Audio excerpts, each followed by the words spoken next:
I'm Mara Webster with In Creative Company, and I'm so thrilled today to be joined by Fab Filippo to talk all about his HBO Max series, Sort of.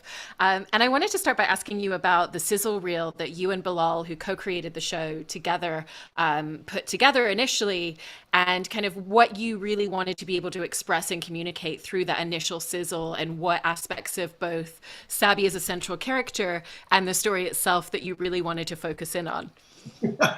You're getting mauled by your cat. That's a great question.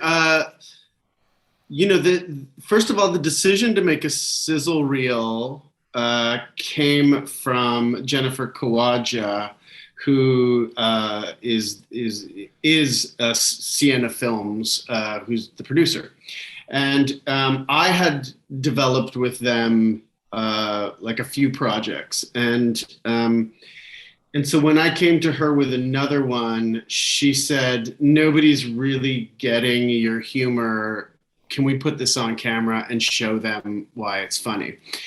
On top of that, when Bilal and I had met while we were doing this play together, and I was acting in the play, and we were both acting in the play, and we really clicked, and we started to pitch ideas to each other. And making a sizzle is not only sort of like proof of concept to see if your idea lands, but just kind of like write a passage that you kind of should do with people when you go in, because you find out a bunch of stuff about how people work under pressure, for instance. And Bilal had amazingly, especially when you see the series, never really been on camera before. They were a pretty experienced theater actor, but it was the first time. So, the process was interesting because I had done, I guess I'd probably only done one sizzle reel before as a director. And I kind of felt like I knew I wanted to overwrite. So we wrote we wrote like a 16-page script, and the sizzle reel itself was only 4 minutes long. But the first draft was 16 pages. And it was partly just to sort of discover, explore, but just get the best stuff that we could. And I think the final draft was something like 12 pages. And then it was an ambitious shoot. It was 2 days. We were never really going to get it. But then when we were on the floor, we could sort of pick and choose and be like, okay, we need this to tell the story. Let's lose that, because, time was running out. And it was great. We had like a lot of material, and we could condense it down to the best stuff. And we knew that we kind of wanted it to play sort of like a trailer with scenes in the middle, right? So, but overwriting was kind of the way to do it. I don't know if I answered your question, but. No, you did, with a lot of detail. And then I also wanted to ask you about the way that you and Bilal collaborated together in writing the show, because, it sounds like there were two different stages of that. There was the stage where it was just the two of you writing, and you'd kind of take turns doing passes on scripts and scenes with one another, and then going back and forth.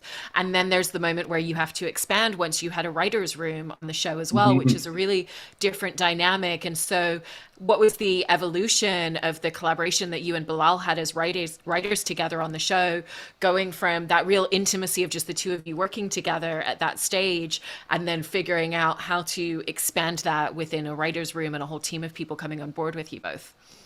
Yeah, there were so many stages. It's so interesting. And I'm like super glad Bilal is not here, so I can say whatever I want about them. But I love working with Bilal. I really do. And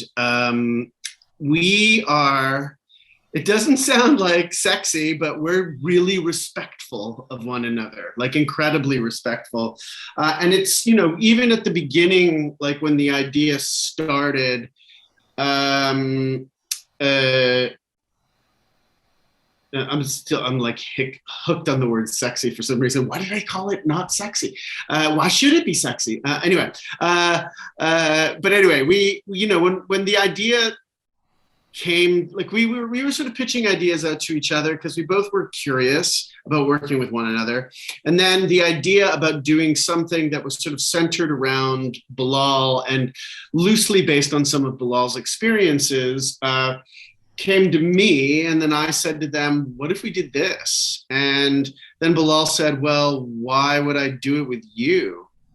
And it was an important moment, and I was like, yeah, it's a really good question, like, why me? And so I went away and I thought about it, and I had been in a particular time in my life where things were sort of rocky, and I was having my own sort of issues about who I was and what my place in the world is, and I said, well, I wonder if I'm personally attracted to making a show that shows how everybody is in transition, even though every transition is not the same, not seen the same in our world, but that somehow we could make it a sort of ensemble around Sabi and look at every character that way. They really the idea resonated with them. And then they said, well, then who are you in the story? And I said, oh. And then the dad in the family that Sabi nannies for was invented. And then once we had those two characters, story kind of fell from the sky. And we just started pitching and building and putting characters together. And we were always asking each other how we felt about it. And if we pitched an idea out that the other person didn't like, we just moved on and pitched a different idea. It's kind of like there was sort of this unspoken contract between us that said the idea itself is not the thing to hold on to, but the fact that we're actually pitching ideas. So yeah, at the beginning it was just us two, and then we got used to working with each other, and then we had a writing room. And there's two things about a writing room. Two things. There's a couple things that I can sort of say about a writing room. Is at first it's amazing and wonderful, and all these people have come in and they've studied what you've done, and they're there to kind of serve your vision, and but it can be really overwhelming because you want to be a good boss, and you want to be like you want to hear everybody, but then you have all the the pressures of like delivering on time and doing shows all on us. So there was a bit of a curve for sure about us. I know it's going to sound weird, but it's about caring about management, like when you're a creative and you want to make your show, you think, oh, it's just about the good ideas. It's just as long as we're having good ideas, but then something shifts and suddenly you have to be concerned about how you're managing. Is everyone having a good experience? This is something that Bilal does more just without thinking about it than I do. Bilal comes from, does a lot of community work and like teaches kids in trans community, and they're kind of a natural leader in that way. Particularly, they're always checking in to see if the vibe is good. It's a little hard on Zoom sometimes to feel the vibe, so we had to kind of go into sort of like over communicating at some points. So I would say that, and then once we got used to that, it was just really amazing. And what the other writers brought is really quite incredible. Like the detail and the nuance and just filling in the story. And speaking of that detail and that nuance, I really like what you were saying before about all of these characters being in the midst of a transition of their own, of different ilks, because in watching the show, one of the things that's really striking is how much care is given to all of the supporting characters. Every single one of them exists as a fully fleshed out character, and there's never a character that is there just to serve the central character of Sabi, you know, and even the fact that we see Sabi's mom in moments by herself, and you know, who is she in those moments? So we don't just see her as a parent, and that dynamic. And was interested in how you really took so much care with all of the supporting characters and really thought about how you wanted to create these really enriched layers and kind of like mini narratives within the overall structure of the show. Yeah, I mean, it is interesting because we have like we had this idea about every character being in a kind of transition, every character having one foot in one place and another foot in another place, or their one color becoming another color, so to speak. Um, that we had this really sort of tight way thematically of looking at everybody, even down to like somebody who has 5 lines and going, okay, where do you start and where do you end? Now it seems sort of like elementary, like that really is story. I mean, in a way you can, you know, basically say, well, yeah, isn't that everything? But when you're conscious of it, everybody becomes really important. And then also, I think partly too, because we're both actors, Bilal and I, you know, as a director, I love when actors ask a lot of questions. I'm never frustrated by it. I'm never frustrated by that. Why would my character do this? Say this, you know, like I'm never upset about that. I'm like, oh, okay, opportunity to discuss. Okay, great. You know, like, so it, you know, like, and actors are amazing. Like, I feel like, you know, the minute an actor takes their, you know, gets into the skin of their character, they become the head of that department, you know, and in a way, then they're the boss of that character. So when you go to them, you're serving their lens at a certain point. Sometimes there have to be certain things done. Sometimes there are little like arguments about like, well, can you just say it like this here or whatever? But usually it's, you know, I love the questions, and all of our actors on the show, they really crafted their characters. They really thought about every moment. And I think it's wonderful, you know, that's what you get. No, I really love it. And also in terms of directing, you directed all of the episodes except for two. And so was interested in kind of what were the most important aesthetic details within how you approach directing the show, that when you're handing over as a showrunner those 2 episodes to another filmmaker, that you really wanted to convey and make sure that they also captured, while also giving space for, you know, someone else to bring their perspective and to bring different stylistic approaches to telling the story as well.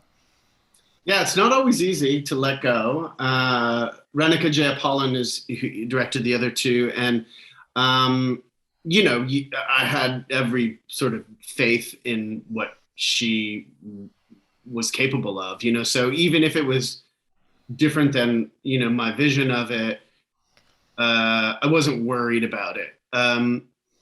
You know, there's a couple of sort of pragmatic things, like practical things that happen, like when you're the director, you know, when I in the episodes that I directed, I remember where all the good takes are. So like when we're in post, I can easily go, oh no, go to the third take here. Like it's just, you know, so it gets a little tougher, like because, you know, in episodic television, the director gets like contractually 3 days or something like that to oversee their edit. You know, it's not really enough time to put your stamp on it, but that's just the nature of episodic television. So by the time we get it, we're looking at it and sort of trying to, you know, work it out. So sometimes it's harder because I'm like, oh, what was Renika thinking here?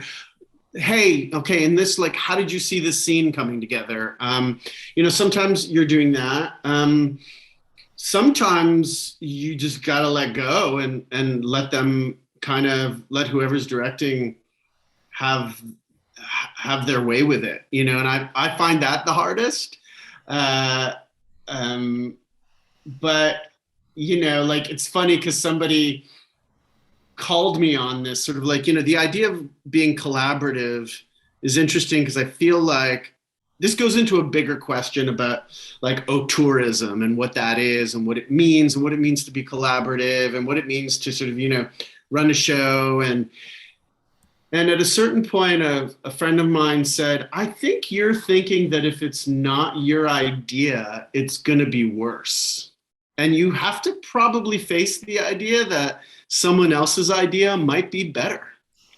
And I just was like, I don't want to talk to you anymore. But then it really opened me up because it sounds like egomaniacal, but it wasn't in that way. It was just fear. It was kind of just like, oh my God, if it's not like how I see it, it's going to be bad, And I had to let go of that. And then, yeah, like these moments came out that I just didn't see. And I was just like, oh my God, I would never have done it that way. So yeah, it was pretty amazing. And in the way that you've told this story, there's certain moments that break the linear structure of it a little bit. Whether it's Sabi remembering a moment with Bessie from the bar previously to her being in the coma, or moments where essentially Bessie is appearing in a dream with her husband. So how did you figure out and determine, both in the writing stages, where you felt like that really worked as a narrative tool, and then also as a director, look at how you wanted to capture and approach those moments and frame them? Yeah, it's interesting. Like, where does it all come from? Like sometimes it comes. The Bessie flashbacks especially came from the fact that we had to find a way to keep that character present in the season, and because of what happens to her, it was kind of tricky. So when we did, I think, the first drafts of the script, there wasn't much of that, and it really initially came from the networks, from HBO and CBC, that they were like, well, we want to find a way for her to be present, and so then we were like, okay, well, flashback feels like kind of the only way. How do we do it? And you know what? It's interesting, and it goes back to kind of what I was saying about this idea of collaborativeness, where your collaborativeness, I think collaboration is the word I'm looking for, but anyway, like I feel like, then we were kind of open to this notion. I mean, it's weird. I'm trying to describe a creative sort of process. It's like if you close yourself to an idea, then it'll never kind of blossom. So you're always kind of like, and like I do sometimes have this kind of bad habit where like I hear a new idea and I'm like, but then I'm getting better at kind of like going, okay, well, and especially when it comes from the network, you kind of have to be open to it, right? Like so when they said it, we were like, oh, well, what if this happens? What if this happens? What if this happens? And so and the way we wanted to approach the flashbacks was to do it in a way that was sort of seamless, and that sometimes would trick you into kind of wondering if you were in a flashback or not, and then sort of discovering it later on. And then it comes down to sort of taste and style. Like we didn't love the sort of idea of like signifying a flashback, changing the sort of the color palette or making it a sound or anything like that brings you into it. So I think that's kind of how it fell together. It sounds messy, but it often is messy. And in talking a little bit more about Sabi as a central character, I really enjoy the fact that they're going through this journey of self-discovery, and yet they also always have such a sense of certainty of who they are, and that's not always the case. And was that something that you and Bilal felt was a really important core component to have within Sabi, that the journey of self-discovery isn't about who they are, it's about where certain external circumstances in their life are heading? Mm-hmm. Yeah, that's such an interesting observation. Like, a lot of that is sort of again, I'm super glad Bilal's not here. Um, So you can not, say lovely things about them. I know exactly. I'm really not. I really wish they were here. Um, it, it is sort of the essence of Bilal. Bilal seems at all times to be this incredibly grounding force, and something that's incredible about them that struck me the first time I met them was how they could enter a room and all these people would have different reactions to them, and they would be so palpable, and they just stay grounded. And I know that that took them a long time to get there, um, when the world is sort of rocked by you, it's hard to kind of just be yourself, and so it's definitely something that we both wanted to bring to the character. And then just in terms of how to depict someone who is non-binary or trans, we really were careful not to make them the troubled one or the one who was in danger. If you look at media, uh, somebody who's trans is all either going to die or a drug addict or incredibly emotional or super sassy, so this idea of Sabi being the grounding force in the middle of a hurricane felt really radical. Yeah. And with a lot of the situations that all the characters are facing, there's also a really great exploration of the things that we do to set up guardrails or to mask certain things. For Violet, Bessie's daughter, it's setting a painting on fire and acting out. But then for Seven, when Seven's telling Sabi about what happened in Berlin and feeling unsafe being followed, it's being masked by humor as well. It's still kind of leading with the comedic nature. And so, how did you find the different, almost masking elements that each of these characters employ with what they're faced? Yeah, I mean, I guess that's character, right? Like that is character. Like there's something interesting about um first drafts are for me are all subtext, you're just writing out what the character feels, and then the second draft is like masking it all, because that's what we do as humans, and that sort of counterpoint between how you really feel in a moment and how you're allowing people to see how you feel is really the seat of what's amazing about um, storytelling and character. You know, um, I don't know how we came up with sort of each mask. I mean, we literally have Subby in a mask in episode six, yeah, and that to me was thrilling. Like I was like, oh my god, we literally have them in masks, and um, but yeah, to pick that up the way you do, it's like the show is so much about the masks we wear and how we present. And obviously, you came into making this show with so much experience already as a writer, director, producer, and also your on screen experience as an actor. And where did you kind of find yourself having those moments of just realization of, oh, well, I learned this on this project, or I learned this by directing episodes of this, and the things that really became valuable tools from your experience in coming into making this show? Yeah, I've been doing this since I was 18, and I'm 22, so it's been a while. But like it's great. It's great to be able to have hit almost every hurdle. It's partly why I love directing actors. There was something with Bilal that I remember saying to them that it shouldn't feel good. So don't worry about it if it doesn't feel good. Because a lot of the time as an actor, you want to do a scene and you're like, oh, I totally crushed that scene. And then and 9 times out of 10, anytime I felt that way, I really didn't, and I'm like, sometimes it's just about hitting the beats that that the story requires and serving the story.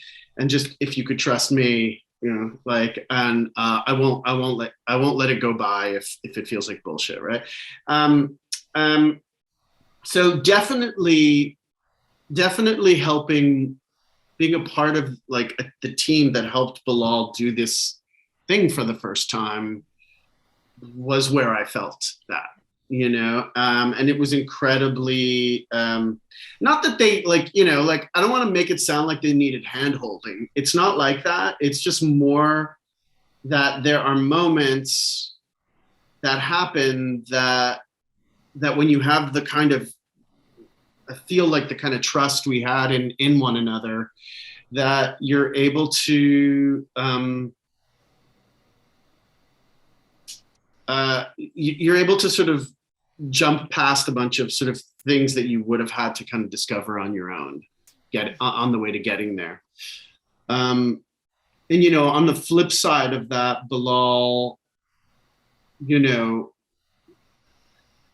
there's something that they helped me with, which is a kind of, I love talking about this. There's, when you're in this industry for like a long time, sometimes it can make you a little cynical. And there was something in my voice as a writer that was a little bit, maybe like the humor kind of was maybe sometimes mean or something, or a little bit like harsh. And every time Bilal felt that and saw that, they would be like, I'm seeing it. And I was just like, oh yeah, okay. Because we wanted to create this world that was just a little bit gentler than the real world. Like just slightly gentler, And it was beautiful to live in it, especially like shooting in the middle of COVID, the first wave, and like, it was crazy. And the fact that we got to go to work every day doing this thing that felt good when we were inside it. And I really think that's in large part because of Bilal. I really love that, and it's such a wonderful series, and just want to thank you so much for taking the time to talk all about it. Really appreciate it, Fab. Thank you so much, Mara.